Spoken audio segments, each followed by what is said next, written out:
Good morning, everyone, and welcome to P&B Sports Show. I'm Arako Tom, and today we've got a full slate of Champions League action to unpack with my guest, Ero John, a true lover of football and sharp analyst from Edo. Last night, matches were packed with drama. We had Barcelona, despite an early lead, were undone by PSG with a stoppage time winner at the 90th minute, and Monaco City dominance was overturned at a 90th minute penalty from Eric Dier, which forced a draw, and Arsenal continued their perfect start by putting away Olympiacos 2-0. Arsenal, the warrior.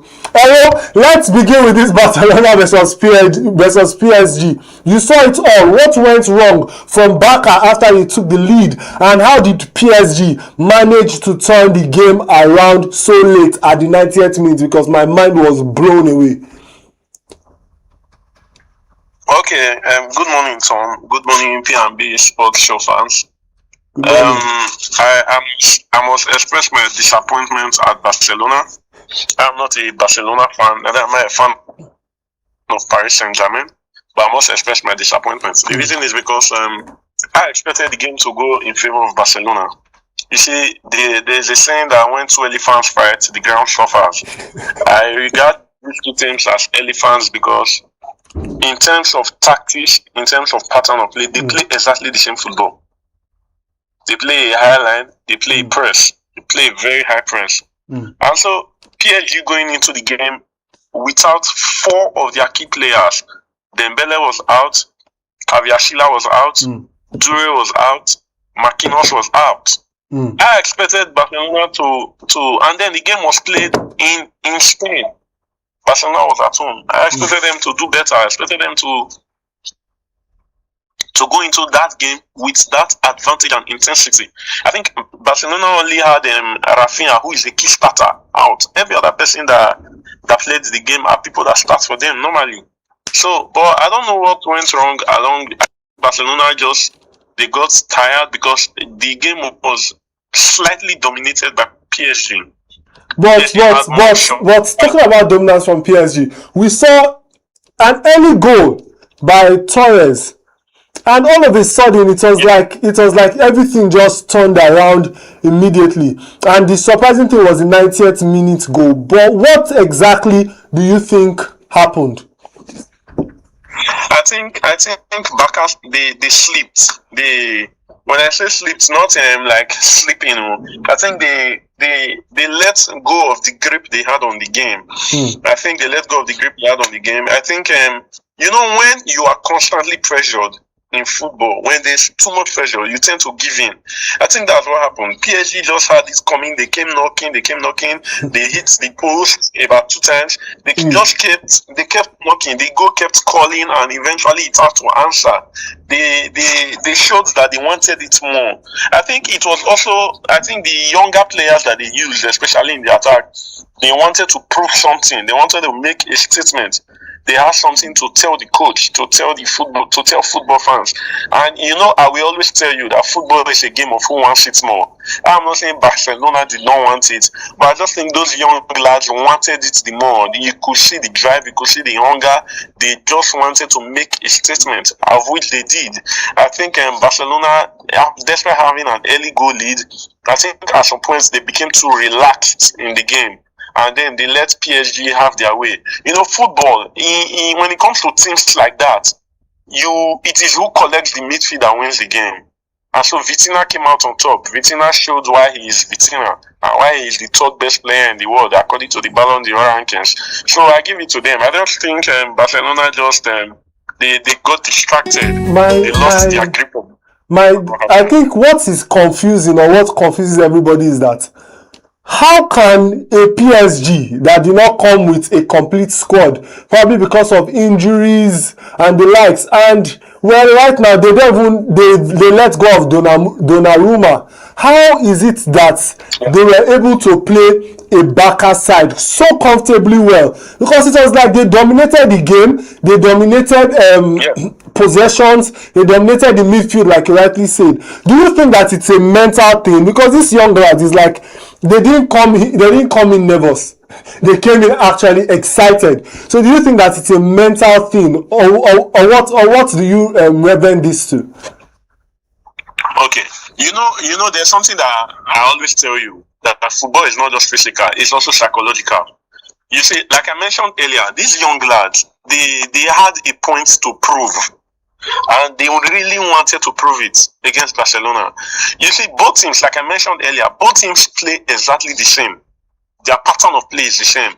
They play high press. They press you in your half. In fact, Barcelona plays a very high line. They can start their setup from your own half. So it boils down to, I think it now boils down to individual brilliance. Because I mean, the tactics are the same, the pattern is the same. The both coaches understand the game. They understand the way each other play because they play the same thing. So it came down to individual brilliance. And these young players, especially those that the young players that played for Paris Saint-Germain, they wanted to prove a point. So I quite agree with you that it was beyond just physical. It had a psychological, the outcome of the game had a psychological effect on it. So it was mental. It was a mental game. I'll take it as that. It was a mental game, because if you watch the second half of the game, at some point PSG were playing like it was a final. They were everywhere. They were everywhere. And in games like that, whichever team is able to dominate the midfield gets the game. And Vitina had the better part of it. So I give it to them completely. They blew my mind. I was not expecting them to pull up such a stunt against Barcelona at home. Mind you, when Barcelona scored the early goal, I was telling my friend that we were watching the match together that this one will reach 4-0 today. Especially when I saw the lineup of PSG, I was discouraged. I thought my friend said this one will reach 4 today. Only to my surprise, I saw and I think another problem was, I think Barcelona depended so much on Lamine Yamal. I give it to Nuno Mendes. This is the second time he's going up against Lamine Yamal, and he's proving he's always. In fact, the 2 times he has played against Lamine Yamal, he has won the Player of the Match award. That's he says a lot. So I think they also depended the fact that Rafinha was not available to play. They depended a lot on Lamine Yamal, and then the fact that he was locked up by Nuno Mendes also became a struggle and a problem for them. Okay. Yeah. Okay. But I don't know. This Barcelona setup, it keeps confusing everybody. 1 minute they are playing defense, 1 minute they are playing attack, and I realized their midfield, like you rightly said, was shaky yesterday. But do you think that the problem that they had yesterday was a matter of their setup? Because if you had seen the formation previously before the game, like you rightly said, one would think that PSG were going to lose that game. So do you think that it's just a matter of setup, or what exactly do you think the problem was? I don't think it's a matter of setup. Because what I saw was a defensive collapse. Yes, and that was largely because of the fact that they were tired. They were dominated. PSG dominated the game. The likes of Nuno Mendes, the likes of Hakimi, they are very fast and skillful. They are not just fast players. They can stress the hell out of you for 90 minutes. And that's exactly what happened. And then when Barcelona, when they start to get tired, when they start to have weak legs, you will now saw the likes of Lewandowski, who is very old, coming in. And then there's nothing more to prove. There's really nothing more to prove, because at this point, the PSG boys, they were energetic. They came with enough ginger. They came with enough strength in the tank. So I don't think it's a matter of setup. Like I said earlier, I think it was a matter of individual prowess. It boils down to individual prowess. And the players with better individual prowess, they proved it yesterday on the pitch. So I don't think it's a matter of setup, because this is the same setup they have been using to destroy teams.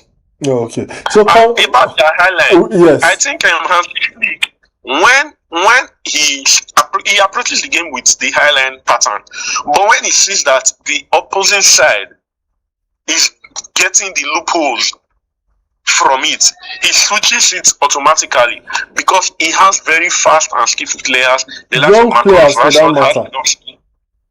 Yes. So that was the case yesterday to a large extent. Luis Enrique was smart enough from the beginning of the game to take the first 10-15 minutes to observe. And that's why Barca got an early goal. To observe. And I think the moment he clocked what the loophole was, he capitalized on it. Okay.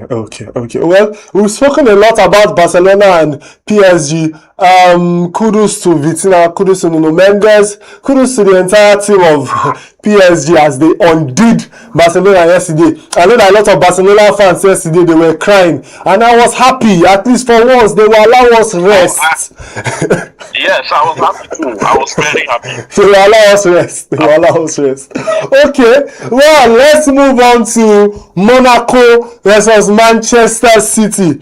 Yesterday was fantastic. We saw a flare of goals. Goals were sipping in and sipping out, and it was 2-2. Ero, what was your take on this match?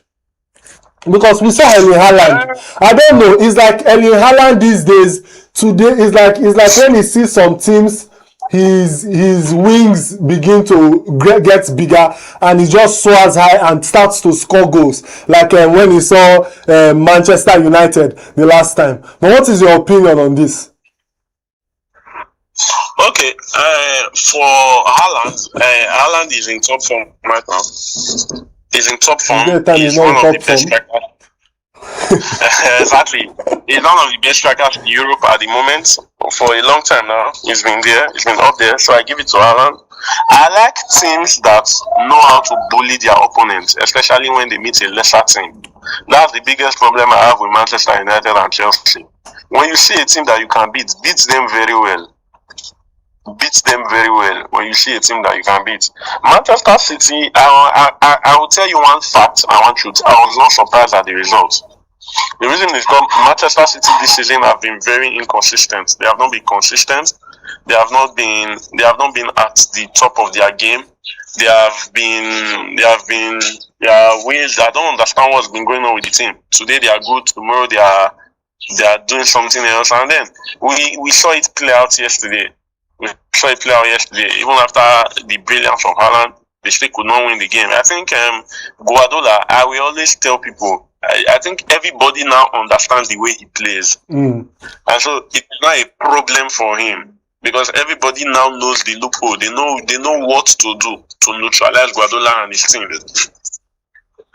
What the thing is, I think one that people have not refused to realize is, I think Manchester City, they are having the same problem with Manchester United at the moment. But the difference is that they have better players to execute than Manchester United. Because you cannot be playing the same pattern over and over and over again when even smaller teams will now start giving you stress. Because honestly, if it's not because of players like Haaland, you could see the way Donnarumma was. Donnarumma saves, like, I don't know, I just know that Donnarumma was not the right person for PSG. But when you see a player like Donnarumma, you can see that Donnarumma is like a spider around the post. He has many hands that he can stop the ball left, right, and center. But when you look at a team like this, don't you think that it's either high time that you change your coach or you change your pattern of play? That's what I was trying to say. I think Guardiola needs to change his tactics. I think Guardiola needs to take a different tone. Like I said earlier, everybody now understands the way he plays. Everybody now understands. In fact, so many teams have adopted his style of play. So getting the loopholes is no longer something difficult.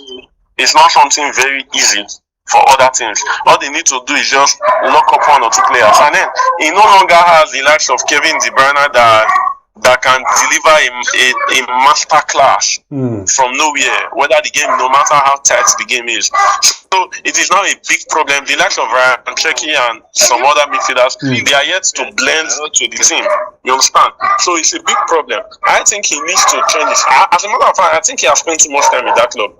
You know, they say when you begin to overstay your welcome, you not think that you are part of. He has stayed too long in that club.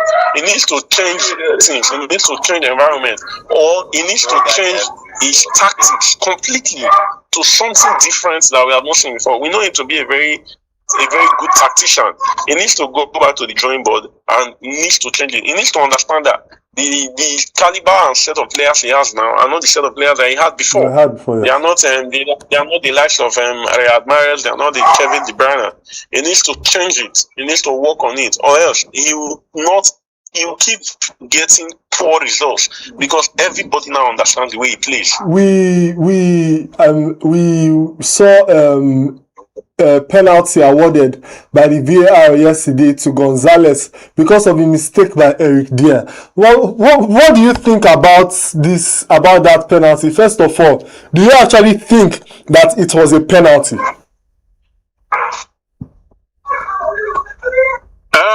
Yes, I will give it, because there's something that I've understood about the VAR system. When the referee gives a call and he gets a signal from the VAR, it means that there's a problem with the call he gave. So, and then when it goes back to the screen, to the monitor to check, and the proper analysis is given to him, it is proven that okay, it is because according to even the new rule and the new technology, it is now explained to the entire stadium by the center referee via a microphone why the decision was overturned or why the decision was given. So yes, I think it was a clear penalty and it was given. Okay. I think one thing is yesterday, and the Manchester City dominated when it comes to possessions. When you see the way the match was, Manchester City dominated it totally. But it seemed like it was just Monaco's day, from a penalty to a goal. What do you think about the style? What do you think about the style of play of Monaco? Do you think that their style can be compared to the style of Manchester City? Or do you think that it is just luck? Because I was having an argument with somebody yesterday and the person was like, Monaco day, Manchester City for just flood them, especially VAR where they help teams anyhow these days. What do you think about that? Because I'm bringing the general public's opinion to you right now. Okay. I don't think it was entirely a thing of luck. I think Monaco came with a game plan. They came to do something. They came for an upset. And they got the results they wanted. That's what I think. I don't think it was entirely luck. If it was entirely luck, they will win the game. Okay. If it was entirely luck, they will win the game. Okay, no problem. Right now, we'll be going on a very short break. And don't forget, we are still unpacking the Champions League matches from last night, from Manchester City to PSG Barca. And when we come back, I'm going to be discussing on Arsenal and Olympiacos match. Oh my Arsenal flogged Olympiacos and nobody seemed to be surprised. So right now, get your teacup, get your popcorn, because P&B Sports Show will be right back.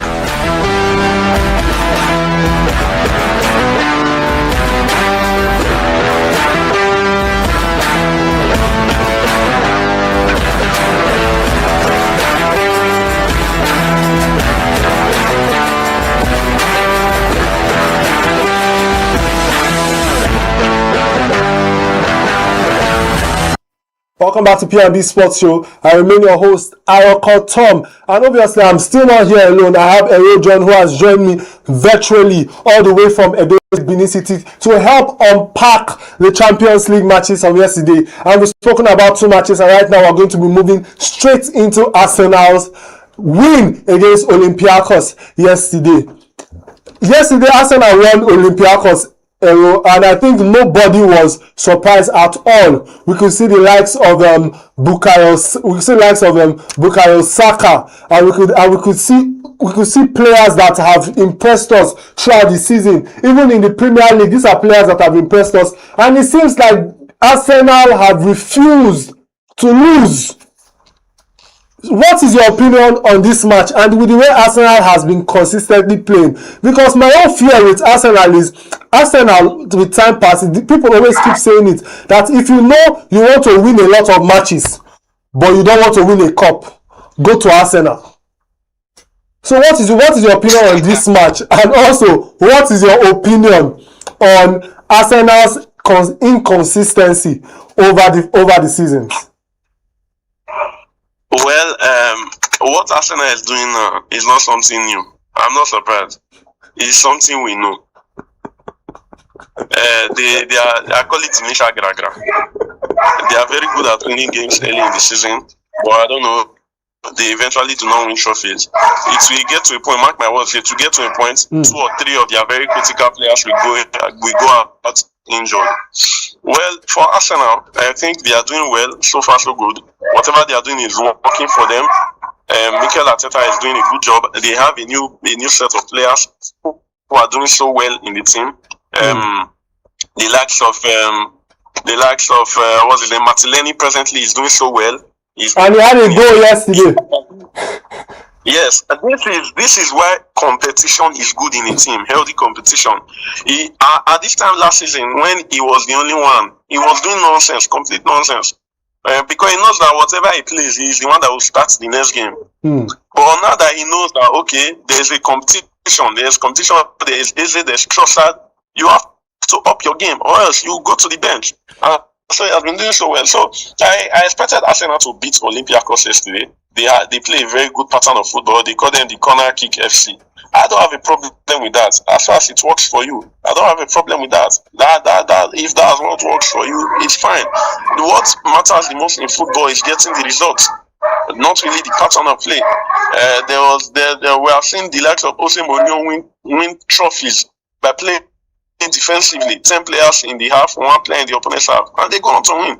That's what matters the most. It's not about playing beautiful football, and at the end of the day, nothing comes out of it. But for Arsenal, I still don't. I'm saying this from being a rival fan and all of that. I still don't see them going so far this season. I don't see them going so. Oh, so you are being biased. I don't see them winning trophies. I'm just telling you the truth. As far as Mikel Arteta. He does not have the trophy winning mentality. He really doesn't. Mark my words, they can't keep up. Okay. They won't be able to keep up. But when you look at, like you rightly said, we have Martinelli, we have Wan-Bissaka, and these players had goals. We've known that Wan-Bissaka. Obviously, Wan-Bissaka and Martinelli is like they've been the bridegroom for some time for Arsenal once it comes to these matches. But when you look at the players that they've signed newly, like you rightly mentioned, when you look at players like Eze and you look at the rest, do you actually think that Martinelli should be left to continue playing, or should they give more playing time to Eze? Because in my own opinion, I feel what they are doing is because they realize that they've not been consistent over time, and they know that most times mid-season they have tired legs, they have injuries, and that's why they decided to bring in players like Eze and the likes. So do you think that do you think that I think Martinelli is not sustainable. Let me use that word. He cannot keep up this form for a very long time. I am very sure of that. So what Arteta has done so far, which I applaud, he has used Eze in 3 different positions. He has played him as a winger, he has played him as a 10, he has tried to play him from deep. I think against Manchester City, played him from deep. So I think they did not buy Eze to come and sit on the bench. You cannot bring in Crystal Palace best player of the season for 2 seasons to come and put him on the bench. You cannot start the likes of Eze. Eze can split up the defense. He can do a lot of crazy things when given the opportunity. So that's what I think. Okay. I don't think. I think for now, Martinelli should continue starting. Even the likes of Leonardo Trossard is better off the bench than a starter. Are you serious? Some will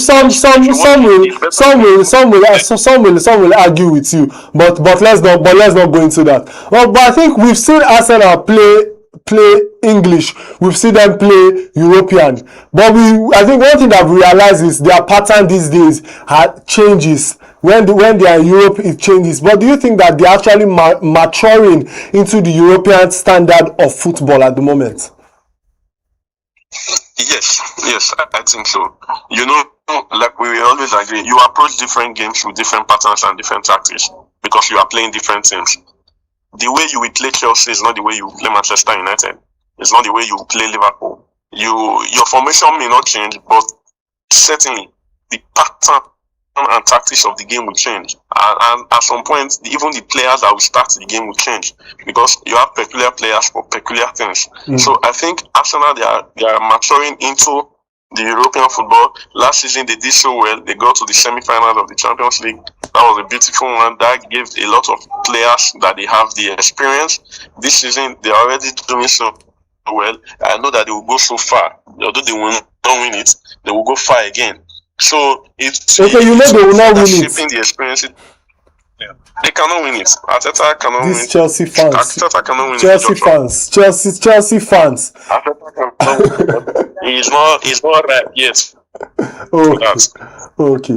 But where do you? I don't know. In the Premier League, where do you see Arsenal finishing? And in